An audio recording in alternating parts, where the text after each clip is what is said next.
প্রতিদিনই দিনে এবং রাত্রে আমাদের রিভারাইন পেট্রোলের কাজে এই সদস্যরা নিয়োজিত থাকবে। রাজশাহী সেক্টরের দায়িত্বপূর্ণ নির্বাচনী এলাকায় প্রতিটি ইউনিটের ড্রোনের মাধ্যমে আমরা গোয়েন্দা নজরদারি অব্যাহত রাখব। নির্বাচনী এলাকায় আমরা প্রয়োজনীয় যোগাযোগ স্থাপন করার জন্য বেস স্টেশন এবং রিপিটার স্টেশন স্থাপনের মাধ্যমে এবং ডিএমআর সেটের মাধ্যমে আমরা নির্বিচ্ছিন্ন যোগাযোগ স্থাপন করেছি। নির্বাচনকালীন যে কোনো পরিস্থিতির জন্য আমাদের বিজিবি মোকাবেলার জন্য বিজিবি সদরে র্যাপিড অ্যাকশন টিম এবং আমাদের বিজিবি সদরে হেলিকপ্টার সহ কুইক রেসপন্স ফোর্স এটা সর্বদা প্রস্তুত থাকবে।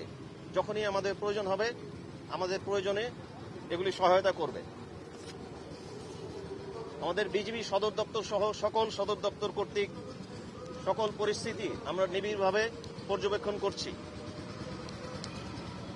বর্ডার গার্ড বাংলাদেশ আমরা দৃঢ়ভাবে বিশ্বাস করি যে সরকার, নির্বাচন কমিশন, আইন শৃঙ্খলা রক্ষাকারী বাহিনী এবং জনগণের সম্মিলিত প্রচেষ্টার মাধ্যমে আসন্ন জাতীয় সংসদ নির্বাচন শান্তিপূর্ণ, সুষ্ঠু ও উৎসবমুখর পরিবেশে অনুষ্ঠিত হবে। দেশের জনগণের আস্থা ও বিশ্বাসকে সর্বোচ্চ গুরুত্ব দিয়ে বিজিবি সংবিধান ও আইনের আলোকে তার দায়িত্ব পালন করে থাকবে। পরিশেষে আমাদের মহাপরিচালকের পক্ষ হতে এখানে উপস্থিত সকল প্রিন্ট এবং ইলেকট্রনিক মিডিয়ার সাংবাদিক ভাই বোনদেরকে আমাদের আন্তরিক ধন্যবাদ জানাতে চাই।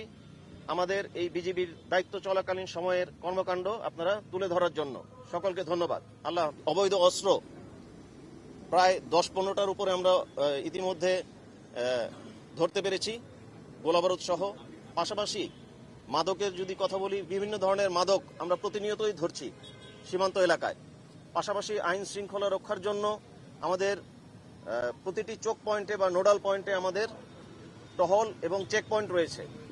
সেগুলো কর্তৃক আমরা কিন্তু নানা ধরনের যেগুলো অপরাধ সংঘটিত হতে পারত সেগুলোকে আমরা প্রতিহত করছি। এবং এরই কারণে আমার যতটুকু ধারণা, রাজশাহী এই ডিভিশনে, এই বিভাগে আমরা বেশ শান্তিপূর্ণ একটি পরিস্থিতি বজায় রাখতে সক্ষম হচ্ছি। তো ইনশাল্লাহ আপনাদের সহযোগিতায় এবং আমাদের জনগণের সহযোগিতায় থাকলে আমরা একটি সুষ্ঠু এবং শান্তিপূর্ণ নির্বাচন সবাইকে উপহার দিতে পারব। এই সীমান্তে আমাদের বিজিবির বাহিনী অন্যান্য জায়গায় নির্বাচনের জন্য নিয়োজিত থাকলেও সীমান্তেও আমাদের পর্যাপ্ত জনবল রয়েছে। তারা তাদের মতো প্রতিনিয়ত আমরা যেভাবে দায়িত্ব পালন করছি সেভাবেই দায়িত্ব পালন করে যাবে। এবং পাশাপাশি আমি বলেছি আমাদের বিভিন্ন ধরনের ইলেকট্রনিক্স গ্যাজেটস এবং যেগুলোর মাধ্যমে আমরা পর্যবেক্ষণ করি সেই ধরনের যন্ত্রপাতি আমাদের ব্যবহার করা হবে। পাশাপাশি সীমান্তবর্তী এলাকা যেগুলো আপনারা বললেন আমরা ঝুঁকিপূর্ণ বলে মনে করছি, এগুলোর জন্য আমাদের বিভিন্ন আইন শৃঙ্খলা বাহিনীর সাথে সমন্বয় রয়েছে, যেমন সেনাবাহিনী, পুলিশ, র্যাব, তাদের সাথে সমন্বয় রয়েছে। এবং সে সমস্ত ভোট কেন্দ্র আমরা ইতিমধ্যে আইডেন্টিফাই করেছি এবং আপনারা জানেন ইতিমধ্যে আমরা মাঠে অবস্থান করছি। আমরা এখনো পর্যবেক্ষণ করব এবং দেখব যে কোন কোন এলাকা আমাদের ব্যবস্থা নিতে হবে। সেই অনুযায়ী আমাদের সকল বাহিনীর সাথে একটি সমন্বয় চলমান রয়েছে এবং এই পরিকল্পনা করে আমরা বিভিন্ন বাহিনী যার যার কাজ অনুযায়ী আমরা ব্যবস্থা গ্রহণ করব। কাজে আশা করি সেনাবাহিনী, র্যাব, পুলিশ এবং বিজিবির সমন্বয়ে আমরা সকল ধরনের পরিস্থিতি মোকাবেলা করতে সক্ষম হব। ধন্যবাদ। রাজশাহী বিভাগে আমি বলেছি যে প্রায় 4000-এর মতো বিজিবি সদস্য মোতায়েন থাকবে রাজশাহী বিভাগে। সীমান্তে আমরা যখন আমাদের দায়িত্ব পালন করি, পাশাপাশি আমাদের অপর প্রান্তে যে বিএসএফ বা ভারতীয় বাহিনী আছে তাদের সাথে আমাদের প্রতিদিনই যোগাযোগ হয়। আমরা সমন্বিত পেট্রোল করি, যোগাযোগ করি, পতাকা বৈঠক করি, কোনো যদি ঘটনা থাকে আমরা সেগুলো আলোচনা সাপেক্ষে সমাধান করি।